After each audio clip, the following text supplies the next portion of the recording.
La bendición del Señor esté con cada uno de ustedes. Les damos una cordial bienvenida al canal Aprendiendo de Jesús. En este día queremos compartir las notas de la hermana Elena de White para la lección número 6. Sábado 2 de mayo. ¿Por qué se necesita interpretación?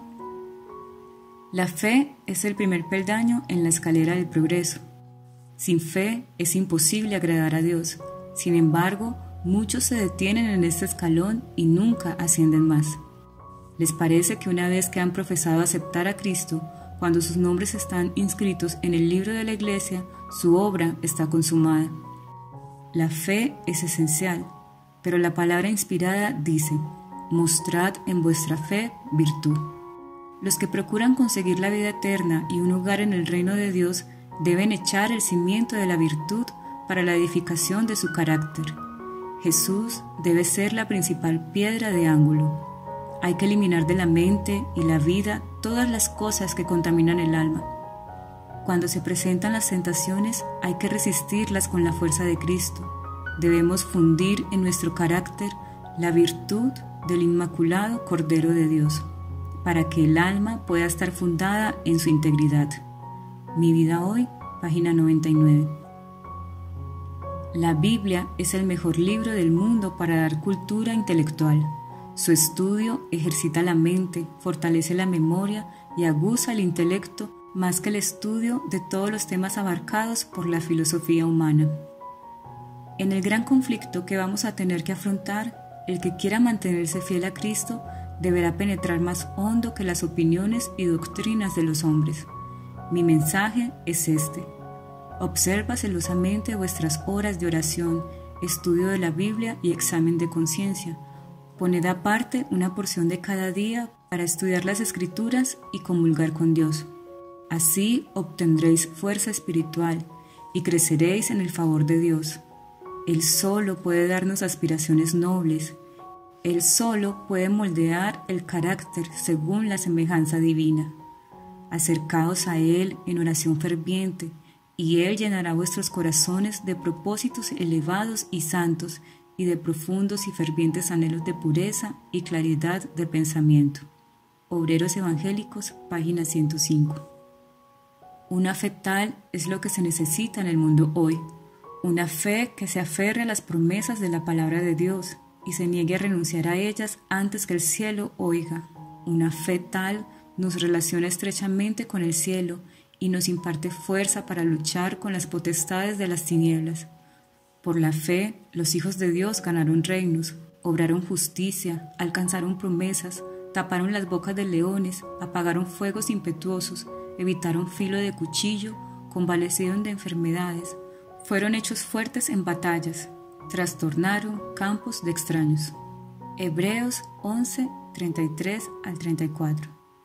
Y por la fe hemos de llegar hoy a las alturas del propósito que Dios tiene para nosotros. Profetas y Reyes, páginas 115 y 116. Domingo 3 de mayo. Presuposiciones. Cuando Cristo se encontró por primera vez con los discípulos en el aposento alto, Tomás no estaba con ellos. Oyó el informe de los demás y recibió abundantes pruebas de que Jesús había resucitado. Pero la lobreguez y la incredulidad llenaban su alma. El oír a los discípulos hablar de las maravillosas manifestaciones del Salvador resucitado no hizo sino sumirlo en más profunda desesperación. Estaba resuelto a no creer y por una semana entera reflexionó en su condición que le parecía tanto más oscura en contraste con la esperanza y la fe de sus hermanos. Volviéndose hacia Tomás, dijo: «Mete tu dedo aquí y ve mis manos, y alarga acá tu mano, y métela en mi costado, y no seas incrédulo, sino fiel». Estas palabras demostraban que él conocía los pensamientos y las palabras de Tomás. El discípulo acosado por la duda sabía que ninguno de sus compañeros había visto a Jesús desde hacía una semana. No podían haber hablado de su incredulidad al Maestro. Reconoció como su Señor al que tenía delante de sí. No deseaba otra prueba. Su corazón palpitó de gozo y se echó a los pies de Jesús clamando: Señor mío y Dios mío. Jesús aceptó este reconocimiento, pero reprendió suavemente su incredulidad. Porque me has visto, Tomás, creíste. Bienaventurados los que no vieron y creyeron. La fe de Tomás habría sido más grata a Cristo si hubiese estado dispuesto a creer por el testimonio de sus hermanos. El deseado de todas las gentes, página 747-748. Solo se puede obtener un verdadero conocimiento de la Biblia mediante la ayuda del Espíritu que dio la palabra, y a fin de obtener ese conocimiento debemos vivir de acuerdo con él. Debemos obedecer todo lo que la palabra de Dios manda. Podemos reclamar todas sus promesas. Mediante su poder debemos vivir la vida que ella recomienda. Solo si la considera de este modo se la puede estudiar eficazmente. La educación, página 189.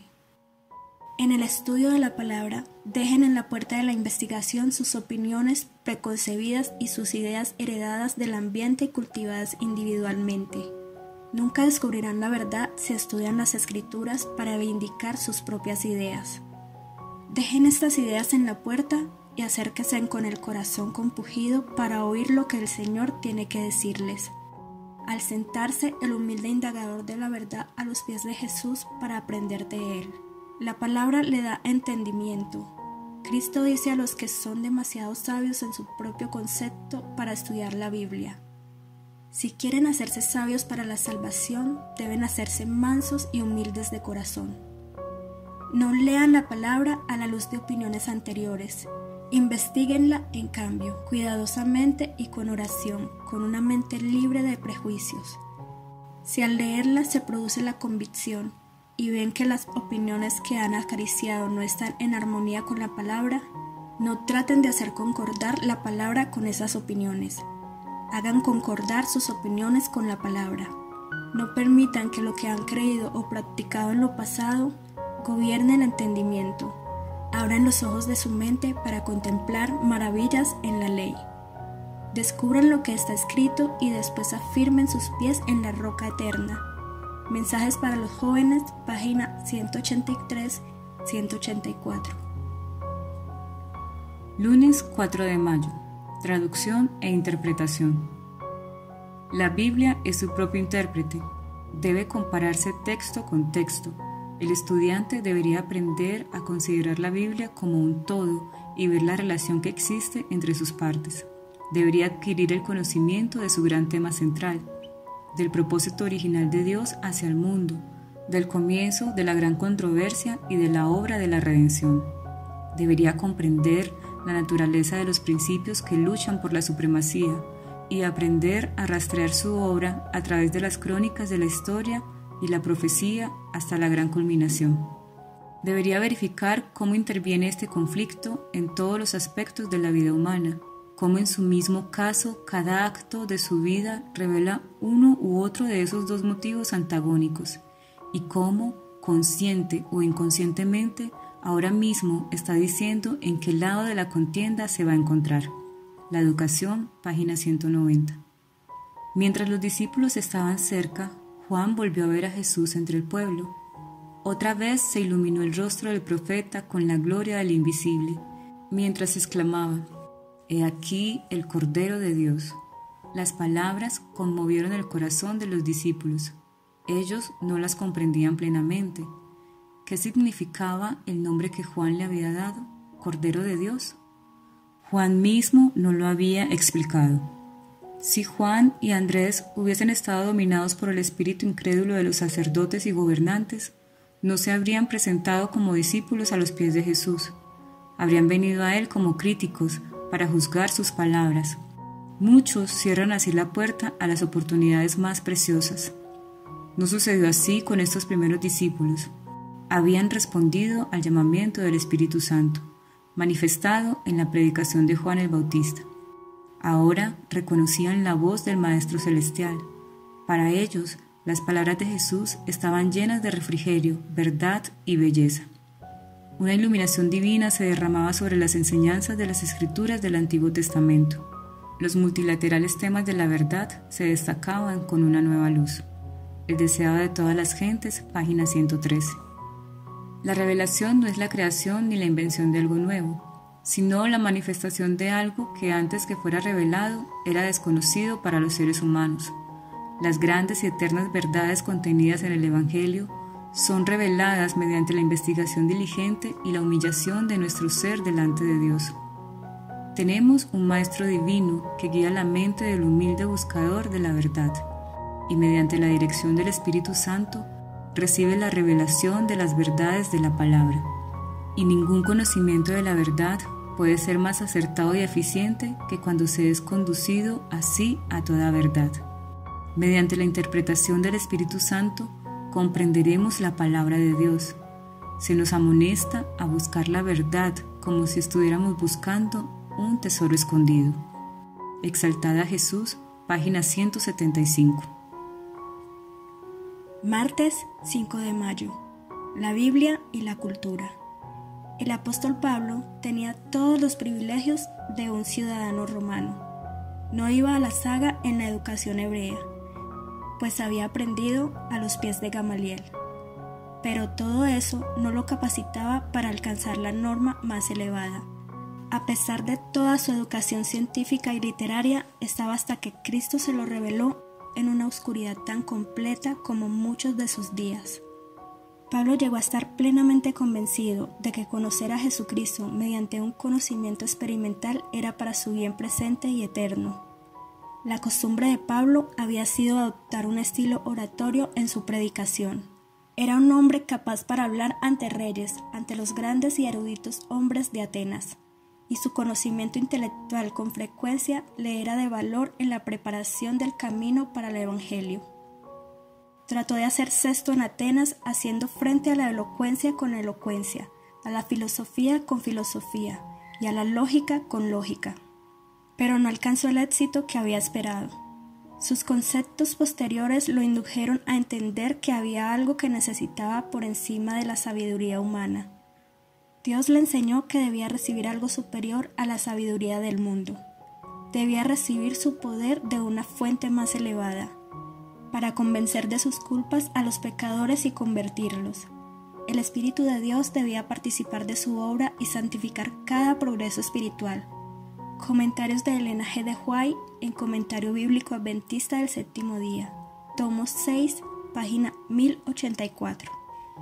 Muchos se figuran que para alcanzar a las clases altas hay que adoptar un modo de vivir y un método de trabajo adecuado a los gustos desdeñosos de ellas. Consideran de suma importancia cierta apariencia de fortuna, los costosos edificios, trajes y atavíos, el ambiente imponente, la conformidad con las costumbres mundanas y la urbanidad artificiosa de las clases altas, así como su cultura clásica y lenguaje refinado. Esto es un error. El modo mundano de proceder para alcanzar las clases altas no es el modo de proceder de Dios. Lo que surtirá efecto en esta tarea es la presentación del Evangelio de Cristo, de un modo consecuente y abnegado. El Ministerio de Curación, página 164. Dios no reconoce ninguna distinción por causa de la nacionalidad, la raza o la casta. Es el hacedor de toda la humanidad. Todos los hombres son una familia por la creación, y todos son una por la redención. Cristo vino para demoler todo muro de separación, para abrir todo departamento del templo, para que cada alma pudiese tener libre acceso a Dios. Su amor es tan amplio, tan profundo, tan completo que penetra por doquiera. Libra de la influencia de Satanás a las pobres almas que han sido seducidas por sus engaños. Las coloca al alcance del trono de Dios, el trono rodeado por el arco de la promesa. En Cristo no hay ni judío ni griego, ni esclavo ni libre, todos son atraídos por su preciosa sangre. Gálatas 3:28, Efesios 2:13. Cualquiera que sea la diferencia de creencia religiosa, el llamamiento de la humanidad doliente debe ser oído y contestado. Donde existe amargura de sentimiento por causa de la diferencia de la religión, puede hacerse mucho bien mediante el servicio personal.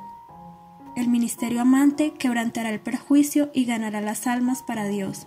Palabras de vida del Gran Maestro, página 318. Miércoles 6 de mayo. Nuestra naturaleza pecaminosa y caída. Cristo dio al pueblo judío abundantes evidencias de que era el Mesías, pero su enseñanza exigía un cambio decidido en sus vidas. Ellos vieron que si recibían a Cristo debían abandonar sus máximas tradiciones favoritas y sus prácticas egoístas e impías. Exigía un sacrificio al recibir la verdad invariable y eterna. Por lo tanto, no admitieron la más concluyente evidencia que Dios pudo dar a fin de establecer la fe en Cristo. Profesaban creer en las escrituras del Viejo Testamento y sin embargo rehusaron aceptar el testimonio que contenían con respecto a la vida y el carácter de Cristo. Temían ser convencidos, no fuera que se convirtieran y se vieran impelidos a abandonar sus opiniones preconcebidas. El tesoro del Evangelio, el camino, la verdad y la vida estaba entre ellos. Pero rechazaron la dádiva más grande que los cielos pudieron conceder. Aun de los príncipes muchos creyeron en él, mas por causa de los fariseos no le confesaban, por no ser echados de la sinagoga. Juan 12:42. Estaban convencidos, creían que Jesús era el Hijo de Dios, pero al confesarlo no estaba de acuerdo con sus ambiciosos deseos. No tenían la fe que podrían haberles conseguido el tesoro celestial. Estaban buscando tesoro mundanal. Palabras de vida del Gran Maestro, página 77. El Señor ha presentado ante mí que aquellos que, en alguna medida, han estado cegados por el enemigo y no se han restaurado plenamente de la trampa de Satanás, estarán en peligro porque no pueden discernir la luz del cielo y estarán inclinados a aceptar una falsedad. Esto afectará todo el contenido de sus pensamientos, sus decisiones, sus asuntos, sus consejos. Las evidencias que Dios ha dado no los convencen porque han cegado sus propios ojos al escoger las tinieblas antes que la luz. Después dan origen a algo que llaman luz, la que el Señor llama teas, que ellos mismos encendieron y por las cuales dirigen sus pasos. Declara el Señor: ¿quién hay entre vosotros que teme a Jehová y oye la voz de su siervo? El que anda en tinieblas y carece de luz, confía en el nombre de Jehová y apóyese en su Dios. He aquí que todos vosotros encendéis fuego y os rodeáis de teas. Andad a la luz de vuestro fuego y de las teas que encendisteis. De mi mano os vendrá esto, en dolor seréis sepultados, dijo Jesús. Para juicio he venido yo a este mundo, para que los que no ven, vean, y los que ven sean cegados. Yo, la luz, he venido al mundo, para que todo aquel que cree en mí no permanezca en tinieblas. Comentarios de Elena G. de White en Comentario Bíblico Adventista del Séptimo Día. Tomo 4, página 1168-1196. Jueves 7 de mayo. ¿Por qué es importante la interpretación? Los casamientos mixtos del pueblo con otras naciones habían contribuido a la corrupción del idioma hebreo, y los que hablaban necesitaban poner mucho cuidado para explicar la ley en el lenguaje del pueblo, a fin de que todos la comprendiesen. Algunos de los sacerdotes y levitas cooperaban con Esdras para explicar los principios de la ley. Leían en el libro de la ley de Dios claramente y ponían el sentido, de modo que entendiesen la lectura. Día tras día, al escuchar las palabras de la ley, el pueblo se había convencido de sus transgresiones y de los pecados que había cometido la nación en generaciones anteriores. Vieron que, por el hecho de que se habían apartado de Dios, Él les había retirado su cuidado protector y los hijos de Abraham habían sido dispersados en tierras extrañas, y resolvieron procurar su misericordia y comprometerse a andar en sus mandamientos. Antes de tomar parte en este servicio solemne, celebrado el segundo día después de terminada la fiesta de las cabañas, se separaron de los paganos que había entre ellos. Cuando el pueblo se postró delante de Jehová, confesando sus pecados y pidiendo perdón, sus dirigentes le alentaron a creer en Dios. Según su promesa, oía sus oraciones. no solo debían lamentarse y llorar arrepentidos, sino también creer que Dios los perdonaba. Debían demostrar su fe recordando sus misericordias y alabándole por su bondad. Dijeron esos instructores: levantaos, bendecid a Jehová vuestro Dios desde el siglo hasta el siglo. Profetas y Reyes, página 489-491. Individualmente necesitamos prestar atención a un "así dice Jehová", como nunca lo hemos hecho antes. Hay hombres que son desleales a Dios, que profanan su santo día de reposo, que quieren hallar dificultades en las declaraciones más sencillas de la palabra, que pervierten el verdadero significado de las Escrituras y que al mismo tiempo hacen esfuerzos desesperados para armonizar su desobediencia con las Escrituras. Pero la palabra condena tales prácticas, así como condenó a los escribas y fariseos en los días de Cristo. Necesitamos saber que es verdad. ¿Lo haremos como lo hicieron los fariseos? ¿Nos apartaremos del más grande maestro que el mundo jamás haya conocido para volvernos a las tradiciones máximas y dichos de los hombres? Mensajes selectos, tomo 1, página 251. ¿Son vagas e inconsecuentes las Escrituras? ¿Hay base para las opiniones divergentes y las diversas interpretaciones y doctrinas que hallan eco en el mundo religioso? Si así fuera, podríamos albergar dudas acerca de su origen divino, porque no es la inspiración de Dios la que conduce a la gente a albergar diversas opiniones. Los que intentan interpretar la Biblia corrompen la palabra de Dios y tuercen el verdadero significado de la Escritura al tratar de que armonice la verdad de Dios con las invenciones y doctrinas de los hombres. Las Escrituras resultan pervertidas y son mal aplicadas, y las gemas de verdad aparecen en el marco del error. Estos maestros están ciegos y no pueden distinguir claramente cuál es el verdadero significado de las Escrituras. Cada día con Dios, página 162. Pero sin fe es imposible agradar a Dios, porque es necesario que el que se acerca a Dios crea que le hay y que es galardonador de los que le buscan. Hebreos 11:6. Pidamos al Señor que ayude a nuestra poca fe y haga crecer en nosotros una confianza tal que sean abiertos nuestros ojos y nuestros oídos a la luz que nos brinda en su palabra. La bendición de Dios sea con todos ustedes.